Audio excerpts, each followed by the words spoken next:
you said something that made a lot of sense to me. Growing up in these small towns, we had friends that we still have today. That's very rare, I mean, in today's world, because no one really talks that much anymore because it's easier to look into a screen. Yeah.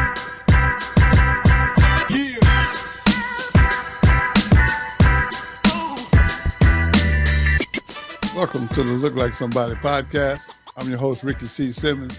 Man, I'll be real honest with you. I need y'all help today. I need y'all to hit that subscribe button, trying to get some more people, man, to follow the show, man. I mean, come on. So it don't cost you nothing. All it's going to do is give you a notification that, hey, you put something else out there. So help me out. I appreciate that. Hey, today I got a real special guest, but before I get to her, I want you guys to understand something. This Look Like Somebody podcast is starting to grow on me a little bit. I really enjoy it. But what I like to talk about is different topics, and I go out and I find people like my guest I'm having today. I look for people that are very interesting and humble at the same time. It's a difference between being humble and being arrogant. I like humble people because I feel like everybody should feel good about themselves, and it starts between your ears. No one else is going to really respect you if you don't respect yourself. And I go out and find people that are real similar to me when it comes to doing stuff like this. I mean, if you don't love yourself, it's hard for anyone else to love you. So I'm just going to get right into this because I got some questions. I know this young lady, but I don't know her. So I'm going to get to know her today. I know who she is, and I know who she has a secret too. She has a son. We're going to get to that as well. And I'm pretty sure a lot of y'all will know her son. So Kimberly, welcome to the show. How you doing? I'm doing well. How are you, Ricky? Just another day in paradise. That's the way I choose to look at things. Well, thank you again. I mean, before we even get started, I want to say thank you because I know you're a busy person and you found time and you made time to be a part of this. So really and truly, Kim, I'll be honest with you. I want to know whatever you're comfortable with sharing with us. So I'm going to just go right from the start. Who is Kimberly and where are you from? Well, Kimberly is a country girl. A country girl. I'm a country girl. Okay. I grew up in a small town called Jasper, Florida. Jasper. It's very, very small. It's on the Panhandle. It's right across the Florida-Georgia border. Okay. And yeah, I'm that girl. I was really a tomboy. People were like, okay, she wasn't a tomboy. I was pretty girl type of girl, but I wasn't afraid to get dirty. I played softball. I was in the band. I was a cheerleader. I was in the chorus. I did everything. But I was very outgoing. There you go. Yeah. So I grew up in Jasper, Florida. I still have some great, great friends from there. Most of my family lived there. I was supposed. Well, yeah. When you say small, give me a number, a population. What? I would probably say the county might be 15,000. The county. What? The county. Yeah, that's like 3 little small towns. Wow. It's called Hamilton County. Hamilton County. Wow. Yeah, I thought I was from a small place, man. Yeah. Greenville, Texas is, at least I think we got 20,000 in our little town, but man, you are from a small town.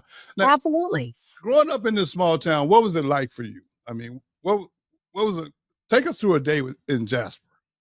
Well, when I was growing up, people weren't afraid to, leave their doors unlocked. Yeah.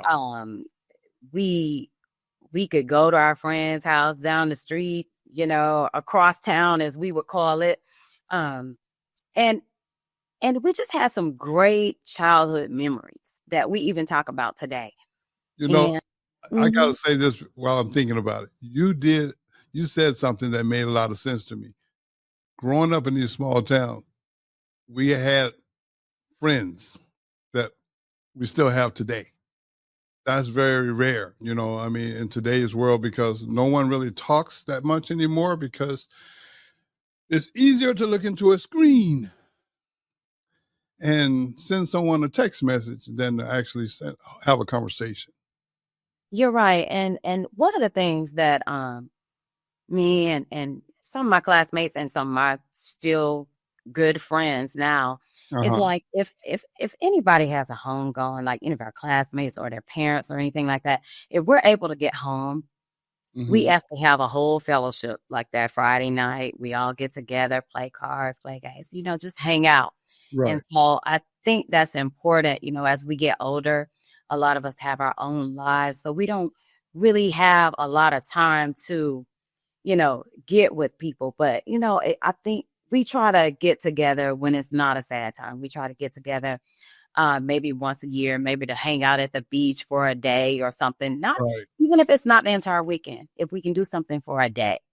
That makes sense. That makes sense. Now, I'm assuming now, you feel free to correct me because I don't know. So I'm digging here. Went to high school in this small town too? It was the high schools in a small town. We had ninth, we had 9th through 12th in our high Okay. school. Okay. My graduating class was like 110 people. 110 people. Yeah, 110. Wow, that was a quick graduation. It was quick. I And mean, it wasn't hard to be in the top 10. So I was in the top 10. It wasn't hard to be in the top 10. I got you with 100 people. I'm pretty sure it was Yeah. easy. And you said you was a cheerleader also, huh? I was a cheerleader. I played softball. I was in a band. So I would be on the football field in my cheerleading uniform playing my instrument. So I had busy Friday nights, okay? Uh, well, you know what? Being a cheerleader, and you said you weren't afraid to get dirty, so that means you was a tomboy to a certain extent. I was. I mean, my grandparents had a farm. Okay, People don't okay. believe this, but yeah, I know how to pick, dig, whatever type of vegetable it is. I did So it. wait a minute. Is it safe to assume that gardening is not a problem for you? Gardening is not a problem at all. Okay, at all. Uh, We used to you know, tell my granny, we used to tell her, Granny, oh, my back hurts. You don't have a back. You have a gristle. So keep working. That's what she used to say. uh, I love the South, man. I mean, it's home for me as well, so I can relate to a lot of these things you're saying. Well, after high school, what was next for Kimberly? Well, after high school, I was supposed to be that child that attended college first. I was the first grandchild on each side. Okay. So my aunts, uncles, most of them were FAMU alumni. Oh, okay. And Okay. that was their plan for me. Was to attend Florida A&M University. However, being from that small town, I was ready to leave. I was ready to leave home. I was ready to get away from the small town life. But I joined the military. They were not happy with that. Oh, what I branch joined of the the army. military did you join? I joined the U.S. Well, at first I joined the U.S. Reserve, no, U.S. Army Reserves. Okay. And then I came back and I realized the part-time thing was not good enough for me. So I maybe stayed in that maybe 6 months. And then later I joined U.S. Army full Wow. time. Wow. And that is where I met my children's father Okay. while we were in the military. And we got married and started moving around. We started having kids. Gotcha. So, yeah. Well, let me ask you this: that military lifestyle. I mean, you're talking to a person that's never experienced that. I've had friends, but what was that like? I mean, you went from this little small town to the military. I mean, come on, man. That had Well, to be a culture shock at least. absolutely, because my first duty station was Germany.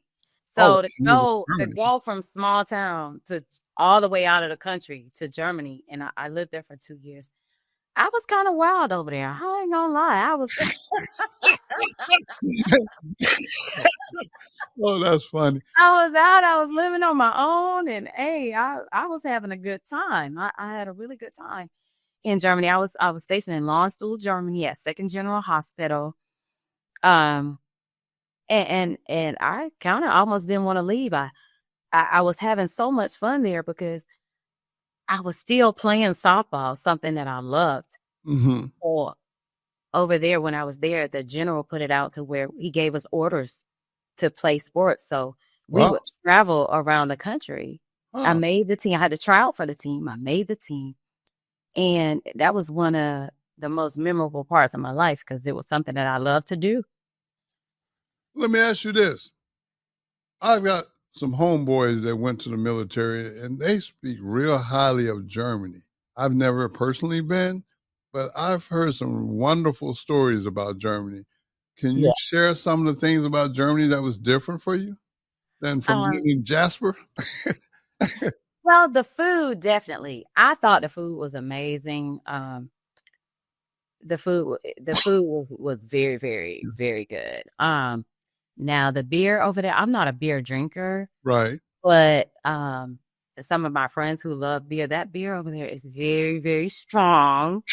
So if you think you're gonna kick back, 3 or 4 beers over there, you're wrong. Um, but I mean, it's very clean over there. The streets are clean. Rarely will you see any any paper or anything on the ground. Wow. Rarely.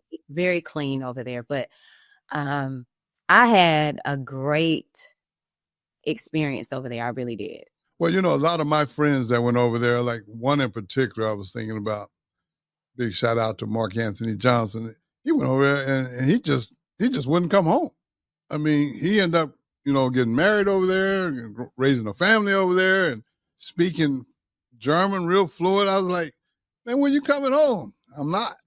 It was happening. It was definitely happening, especially, people our age, they were Mhm. definitely going over there and ended up staying. Because Yeah. I have some friends that ended up staying over there as well. Well, it seems like, from what I've been told, you can correct me on this as well, but it seems like a lot of people felt they were treated really well over there. They were. I feel like the Germans were very hospitable. I Mhm. mean, I never ran into any issues. I mean, they would try to help you the best they could. They knew. But the thing about it is having the military there Yeah. actually helped their economy.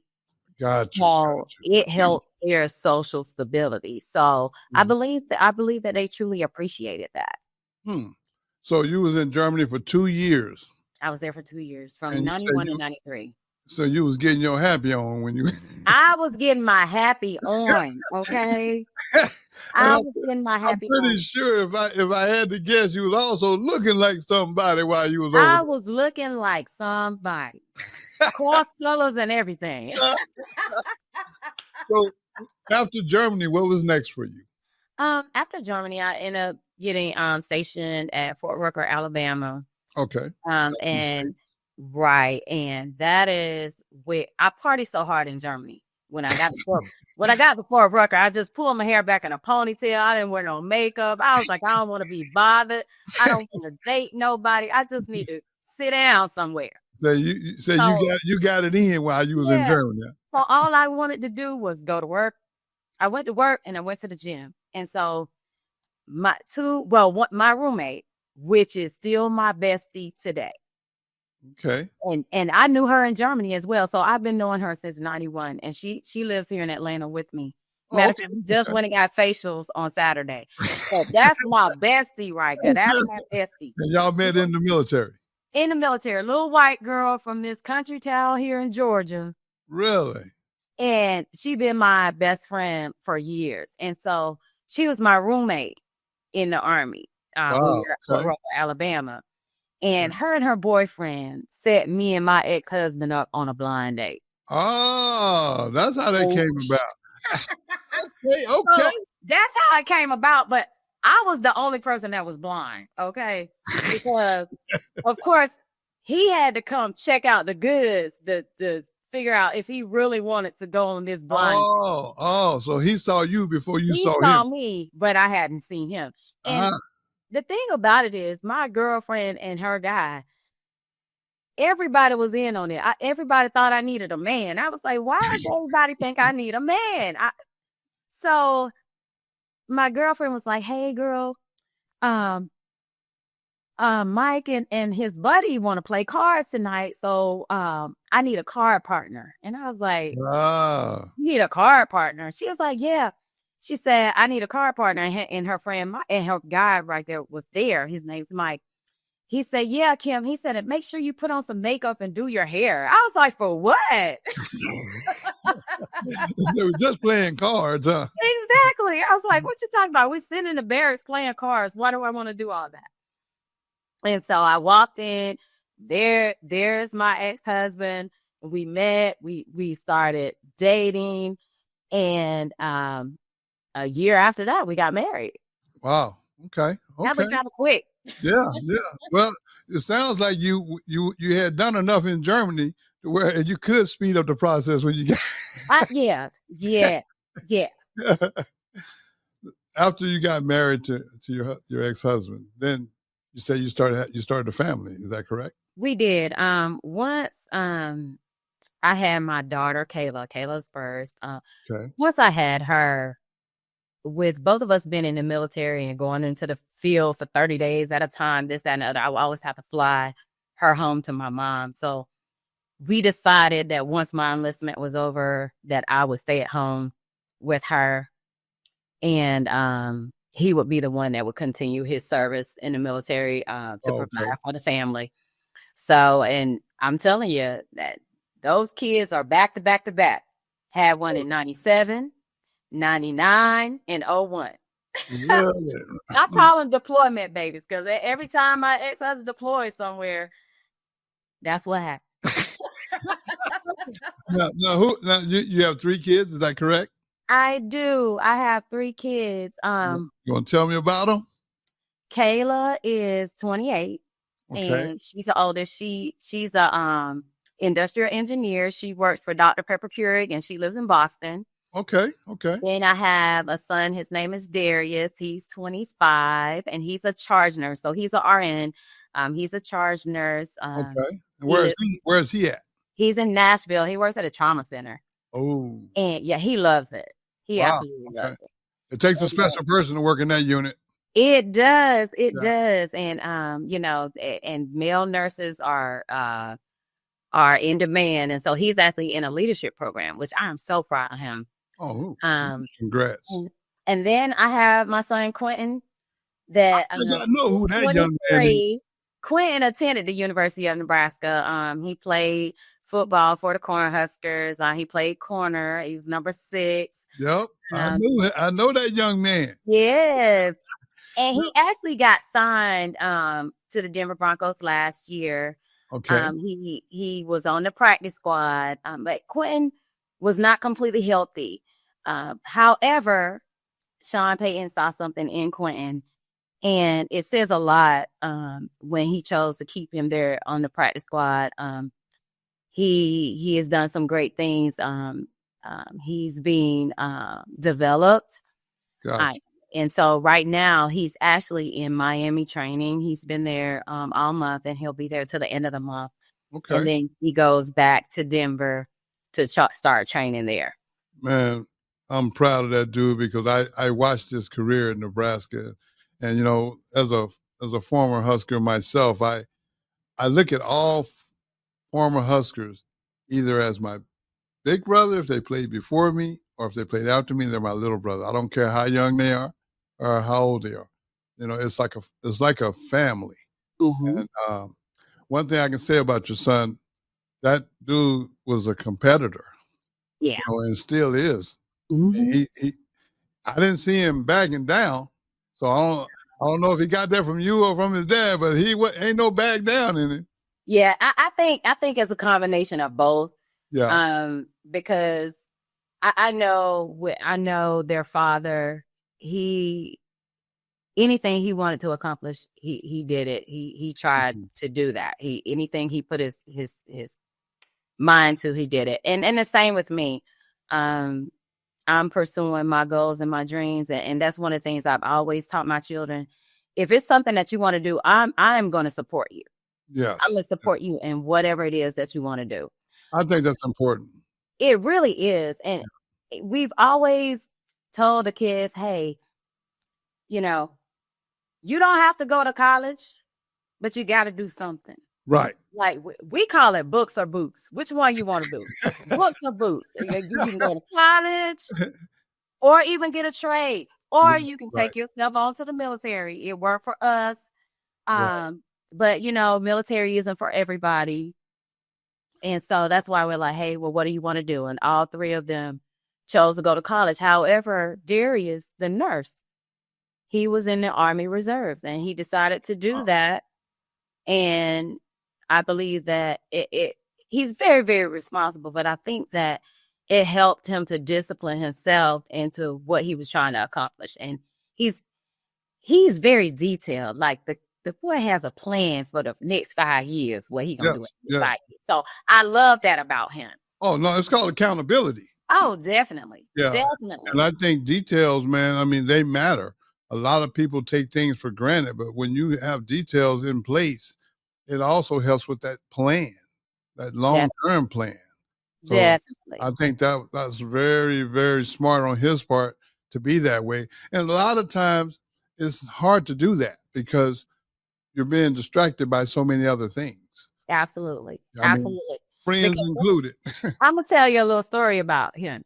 Okay. So when he graduated high school, the first year he was in college, he went to Florida A&M University. Oh, he followed suit.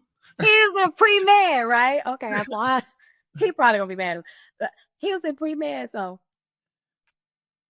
let me tell you, he had a good time that first year. But let me tell you what he said. He said, Mama, it's too many distractions over there. Yeah, man. I already know. I said, okay. He said, so Mom, he was already in ROTC. So he was like, Mom, he said, now this is my plan. You may not like it, but this is my plan. He said, I'm gonna go into the reserves. So he became a medic. Oh, wow. Reserves. So that school is a year long itself.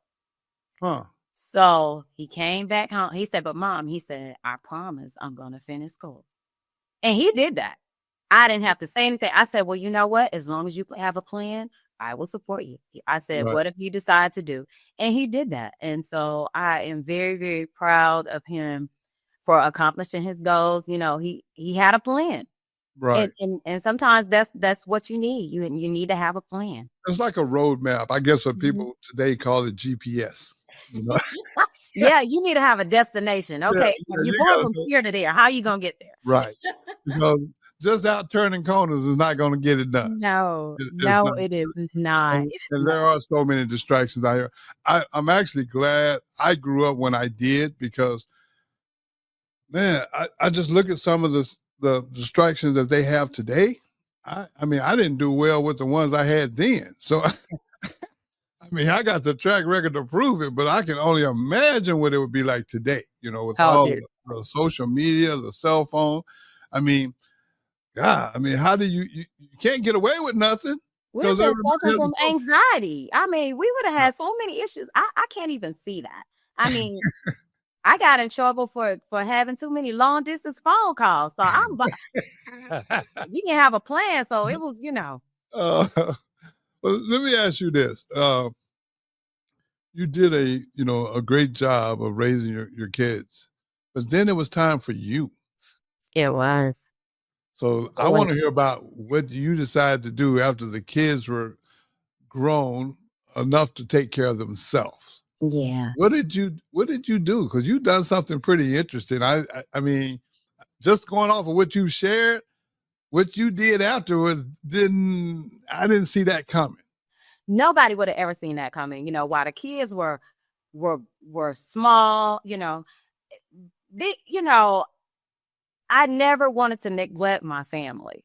Right. I never wanted to neglect my husband at the time or my children. So I worked really hard at making everybody else comfortable and putting my goals and dreams on the back burner and just taking care of everybody. Because I'm a nurturer. That is one of my gifts. I am a nurturer. And I nurtured even friends. Right. My kids' friends. I would always have a house full of children, and my ex-husband used to be like, why are these children here? And I will say, well, I'd rather they be here than we not know where they are. If they want to hang out here. That makes So I sense. can know where they are, and I made it comfortable for everybody.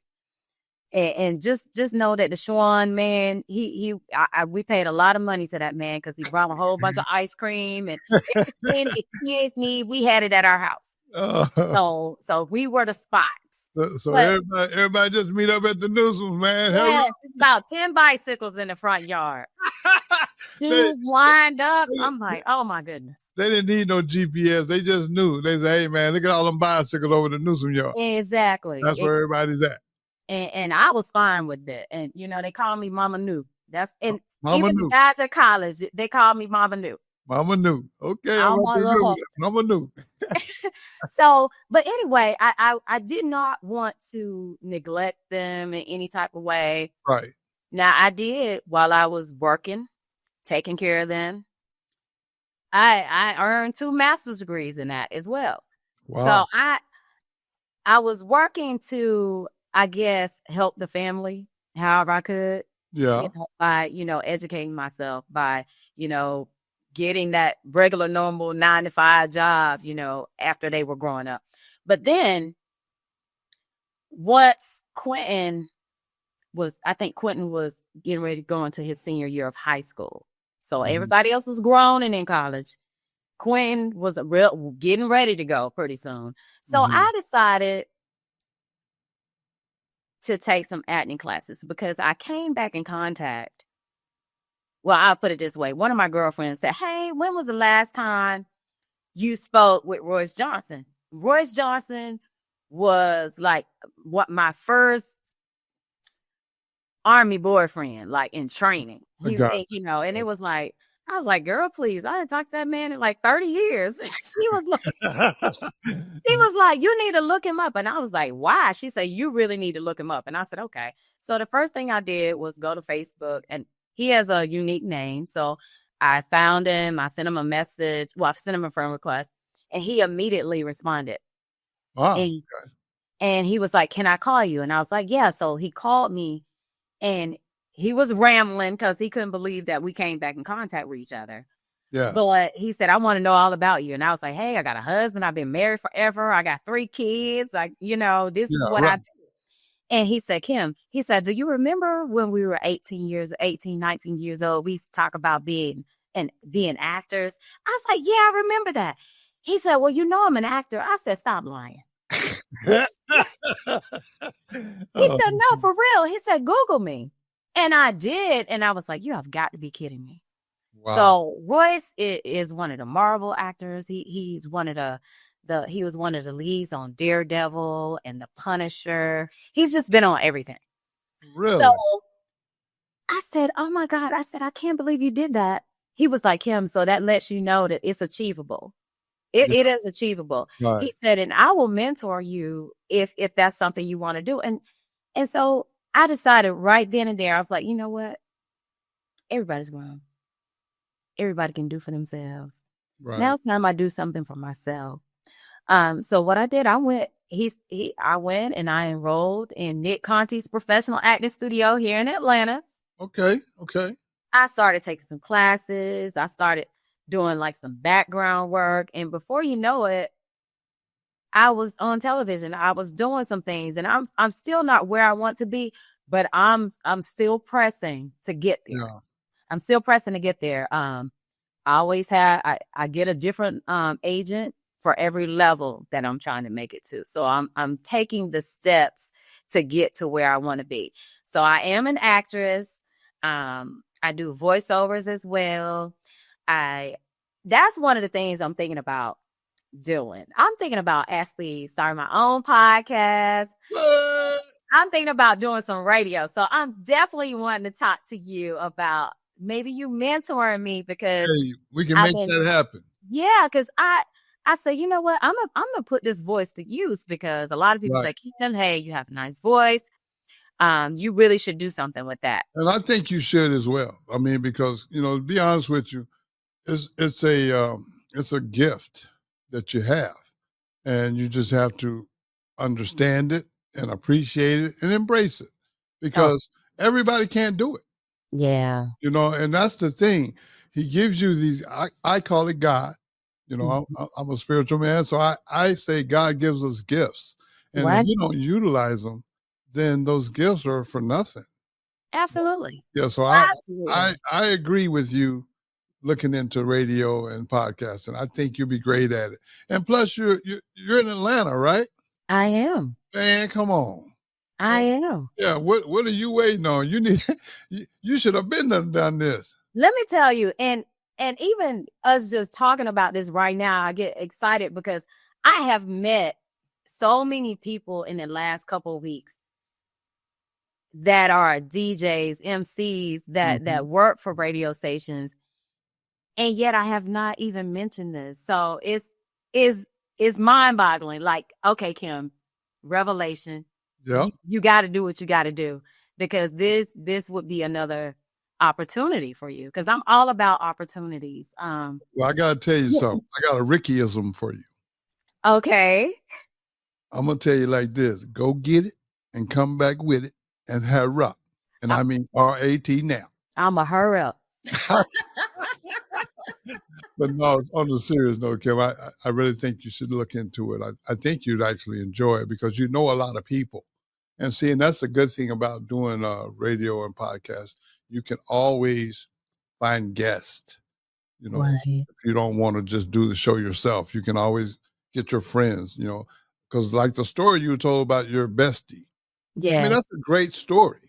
You know what I mean? Stories like that, people want to hear, you know, because I'll just be honest with you, people tired of the negative.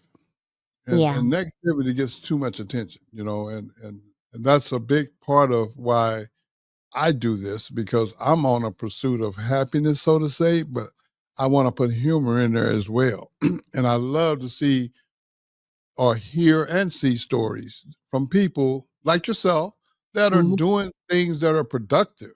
I mean, if we want to see something unproductive, no offense before I say this, but turn on the TV. Yeah. That show you all the unproductive people on the planet. Tell me about it. Yeah, I mean, and they give them prime time coverage. But when you're doing, here's the advice I will give you though. When you doing like you're already doing, but what I'm saying is, keep in mind that you got to keep giving Kim props. That's the most important thing, because unfortunately you're doing something positive. So there's not a lot of people going to be going, Kim, you know, that's great. I'm really happy for you. People want to see you do well. They just don't want to see you do better than them. That's a universal thing. So when you start doing this, just know that some of the people that you thought would have been happy for you won't be, but that's no reason not to do it. Right. You know, I call them, you know, I know a lot of people don't agree with this, but I call them haters, you know, but I love haters, you know, so I mean. I do too. That's why, you know, I walk in the room, I have my head held high. Like, look, I got all the confidence in the world. Like, look, you're not going to dim my light. I came in here for a reason. Right. And I'm supposed to be here. Right. I'm supposed to be in this room. Okay. Do not ever lose that. Please do not lose it. And for anybody that's listening, hey, listen, believe in yourself first. Absolutely. Because there's no reason for no one else to believe in you if you don't believe in you. Mm-hmm. And I live by these things that I'm saying. So they're not really something that I just made up. These are actually life skills that I've had to use to maintain, because Kimberly, I'll be honest with you. You've had a very productive life. I mean, and you're still being very productive. See, I had to detour. When, you know, you said you kicked it in Germany, I kicked the doors off of life. You know what I mean?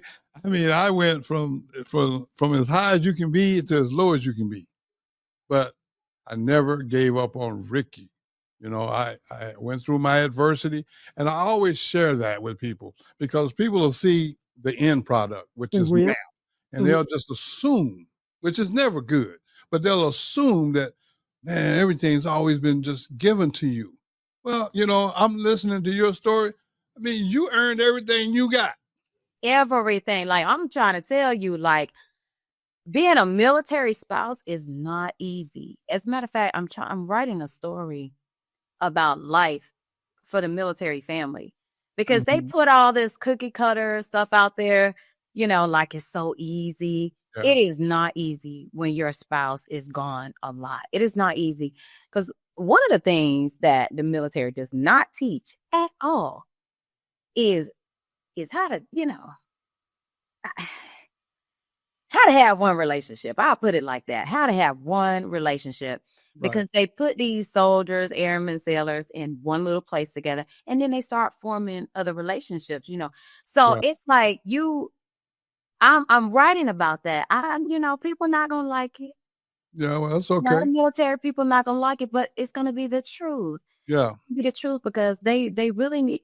I know their main outlook is to look at that soldier, that airman, that sailor, what have you, to look at them because there are a lot of times that while I was in the military, they used to always say, "Well, the military didn't give you a family. Right. That's something you went and got on your own." Right. But the truth is, the family really sometimes they suffer, and you have to do the best you can to hold that family together. Because I'm telling you, I sacrificed a lot. I sacrificed a lot for the family, and it was tough at times. My children were very, very active. Like Yeah. they wanted to play every sport. My daughter was in it. She was in all kinds of stuff. She was in cheerleading and all these clubs and all Right. that stuff. So I was busy. I was a busy mom. I was trying to put stuff in the crock pot at night so I can make sure that the dinner was ready for the next day because we had Yeah. everything, So I'm just saying, a lot of times people think that all this comes easy. Right. Even my children, they remind me of some of the sacrifices. They know it. Like I didn't even think that they remembered half of the things that they did, but they do.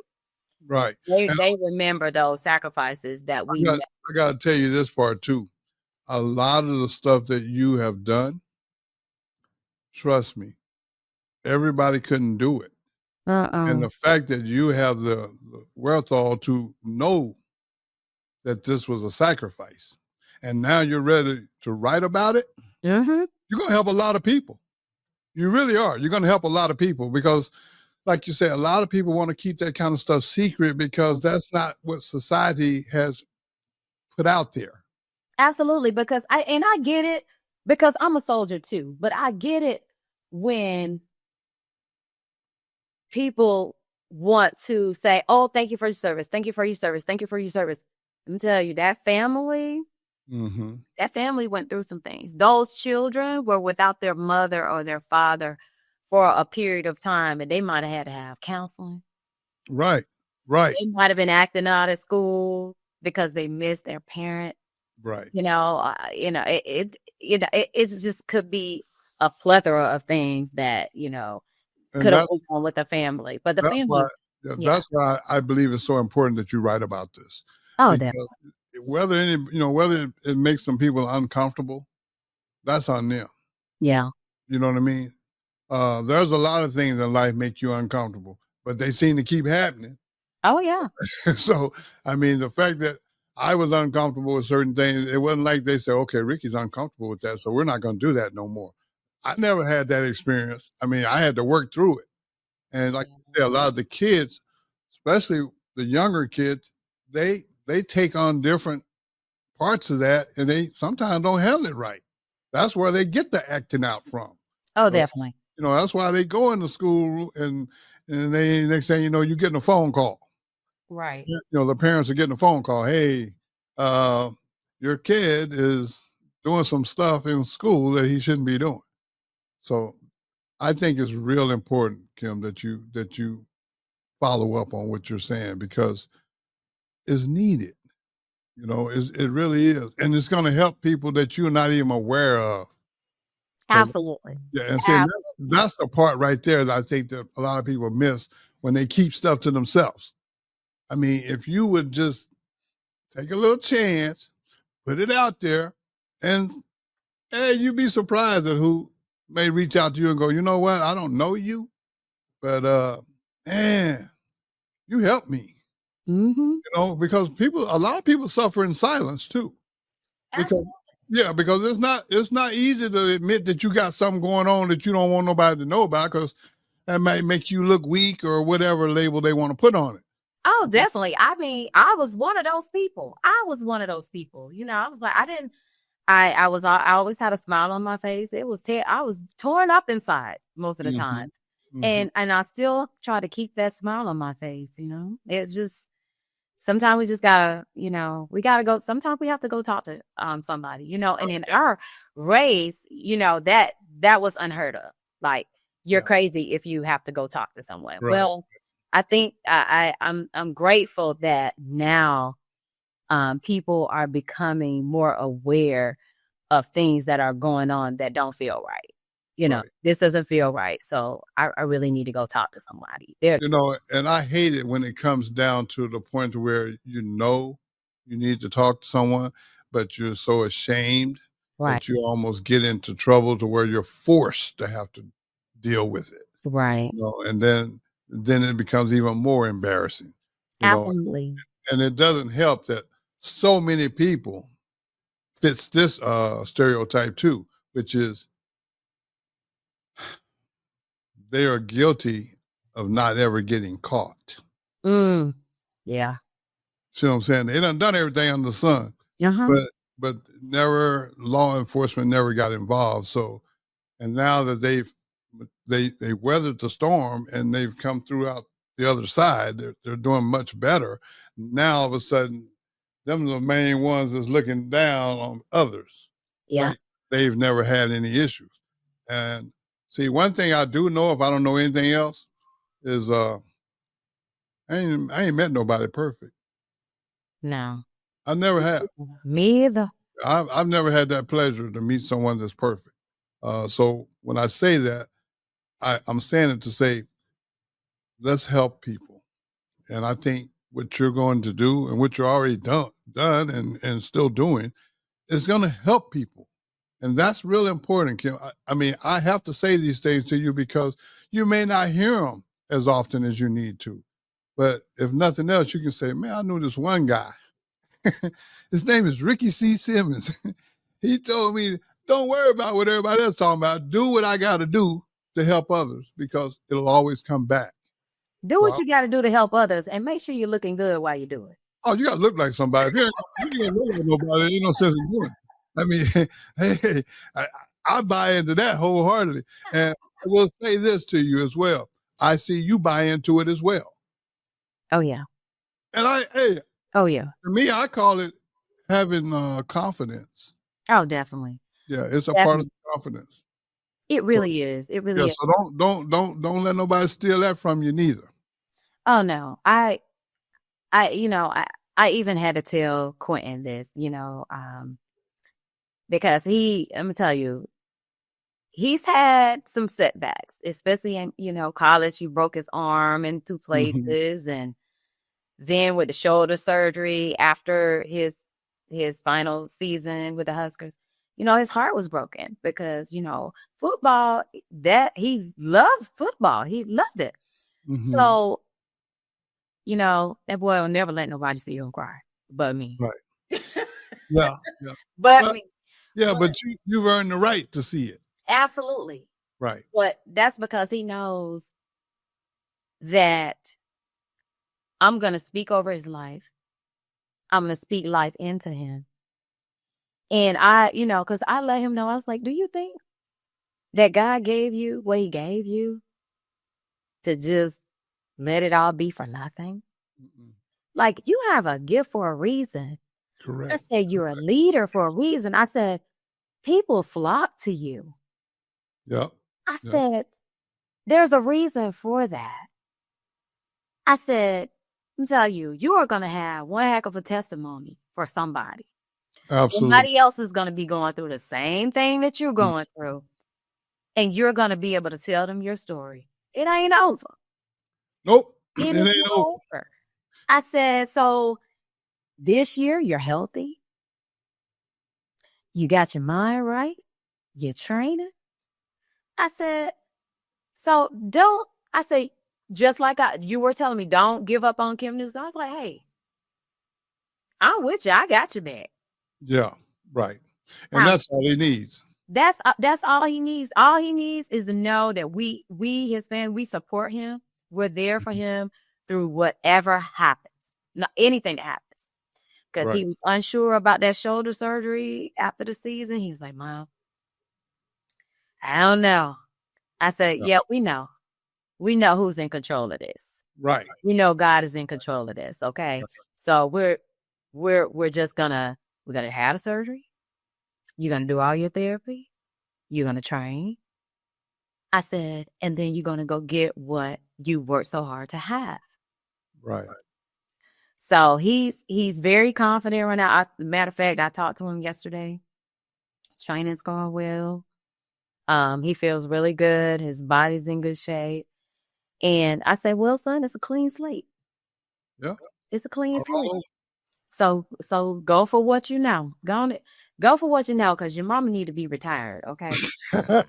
Say, mama ready to shut it down. I'm ready to shut it down, because I do have a regular job. Like, I do have my regular 9 to 5. Until acting can pay for this, then I'm gonna keep my regular. I'm like people say, I'm keep my good government job. I got another question. It's a little off topic, but I'm thinking about all the stuff you share with us. When does Kimberly get to sleep? That is a great question, because let me tell you, last night, and my children, that's why I hate I even went and got an iPhone. Well, they's like, Mom, you need to get an iPhone. You need to get an iPhone, because I had an Android forever. Oh, I got an Android right now. And I still have my Android, because I'm not giving up my Android. I just added another line so I could, I said, okay. So they were like, well, you need to share your location. They're keeping up with you. I said, oh, yeah. I need to share my location. But anyway, my daughter's like, Mom, I have to ask, because we can't keep up. Well, you're not supposed to keep up. I'm like, look. I'm mama. I'm the mama. And so last night, on a Monday night, I went to a industry mixer. Okay. And so I didn't get home. It was supposed to be like from 8 to midnight. So I had to drop a girlfriend off. I didn't get home till like 1 a.m. And then I had to be up at like 5. Wow. So I could get to work. And I was like, oh my gosh. So I did. I worked a good half day today. And I was like, oh my goodness. I was like, geez. I was like, this is crazy. But I do sneak in naps, whenever I can, because I do take time to take care of myself, because I think that is very, very important. Yes, it is. So, whereas I thought I couldn't afford certain things, I was like, you know what? I'm setting aside this money over here. I'm setting aside this right here for this. I'm going to take a day at the spa. Yeah. I'm going to take a day to go get a facial. I'm going to walk around the neighborhood. I'm going to take a trip. So I do things to rest and take time, because we need that. Right. We do. And that's what I was really getting to, because I know you're busy. You're just off of what you shared alone, and that ain't all of it. So I know just on that alone, you're busy. So I'm just going to say this. Last time I checked, I believe you're human.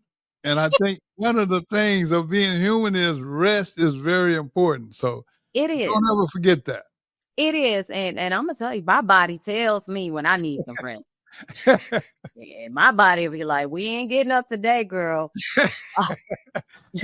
So it's not happening. It is not happening. But I do take time, because, on the acting side, people don't understand. They think it's easy to, just get on camera, do what you do. But you got a whole script. You got to break it down, because not only are you learning the lines, but you got to know what actions you're doing while you're saying the lines. You got to know what facial expressions you're making. It's a lot involved. So you're doing a lot of reading. So some people like, you didn't read my book yet? Well, I had 5 scripts in my face. I can't. I have to, get to that later. But I, it takes a lot. Right. But, I even make time to go visit my children. I'm like, oh, I'm going to go visit my children. And I just want to say something about this acting. Mm-hmm. I got a a little brother. I call him my little brother. His name is Randy J. Goodwin. He's been in Hollywood for over 30 years. He was now back in Omaha, started Fallen Giant Films, and Wow. he's basically making film in Omaha. And I've watched him, so I have a great idea of what all the stuff that comes with being into acting and being an actress. I mean, it's a lot more demanding than that final product Oh, that yes. people see. Oh, yeah. Because, that final product make it look like, oh, it was only an hour. Exactly. Man, And but you don't know what went into making that hour happen. you don't. And one of the things is I decided that I wanted to try some producing, get on the other side of the camera. So that's hard work. That's hard work, but Yeah, and I that's what love he's that doing. a lot as well. I love it. Yeah, and you know what? He has the same mindset. I was like, man, what do you do when you get some downtime? Work. I mean, that's what he enjoyed doing. So it's got to be something that you really care about, or you won't be good at it. Right. Because people are too good at seeing through stuff. Oh, yeah. And if you're not serious about it, it's going to show. Oh, definitely. And I'm a movie watcher anyway, so I watch. I mean, I'm all over these streaming services. I'm looking at stuff all the time. I don't watch a lot of television because I just don't agree with a lot of stuff I see on TV, but I do watch movies, and I can appreciate a good movie because I know that it was way more went into it than that hour and a half that they captured and put out there. Oh, yeah, definitely. I don't know how you do it. I really don't, but I'm proud of you, and I just want to tell you that publicly that I'm Well, proud of thank you. you. I'm proud of you too, Yeah, and well, everything thank that you. you do for the community, just everything that you do. I mean, I like helping people. yeah. That's my thing. That's kind of what floats my boat. I just think it's important. I travel all over this country speaking, and it's not because I know everything, but what I do know, I know, and I don't have to have any book or any script. Mhm. It's just all experience. I always tell people a lot of times when I speak that I have a PhD in making mistakes. So I'm very qualified to speak on people making bad choices. Mm. And I don't want to see anyone make these choices because everybody don't come out the other side like I did. That's true. And I'm very appreciative of that. And I don't take that for granted. I mean, I went from, like I say, from where I went to where I went. And it was not easy. And it was oh man, it was a nightmare actually. But I was given another chance. And for the last 15 plus years, I ain't trying to hear nothing. I ain't mad at nobody for what they do or how they get, how they spend their time. But this guy here, I'm not drinking no alcohol. I'm not smoking no cigarettes. I'm not doing no drugs. But don't get me wrong now. Every now and then I cut loose with me a Sprite with no ice. Living on the edge. That's when I'm getting real motivated. So I just love humor, and I like to see people happy, and it sounds like to me you've spent your whole life making others happy, and I just want you to be happy as well because, Kim, you've earned it. Thank you so Nobody, much. nobody gave it to you. You earned it. So, you know what? I just had this thought, and I just want to get this in. Kim, if you don't follow up on that podcast and that radio, I got your phone number now. You do have my number. I got your number now. And you know what? An Android of mine, I know how to send text messages too. So I'm going to be checking up on you, Kim. I just want you Please to know. do. It is much appreciated. Like, And, I would and you love have my number as well. So feel free to reach out if you got any questions. If I can help you, I'll help you. Okay? Thank you. You're very welcome. And again, I just want to say thank you for taking time out of your busy schedule to spend some time with us. I think we're going to help some people with this show. So again, I want to ask everybody that's listening, man, please hit the subscribe button. Please help us get this out there because all we want to do is help. And every week I'm going to try to bring somebody on that will uplift somebody. Right. Again, Kim, I just got to thank you. I don't take anything for granted. So You thank are you so again. welcome. I am so grateful to be on the show. I really am. I really am. And I Well, love you've done a great job, young lady. So please stay in touch. We're going to wrap this show up today with this saying that I always use. Every day you blessed to see is just another day in paradise. You got to look like somebody and do that for yourself. All right now. Y'all take care.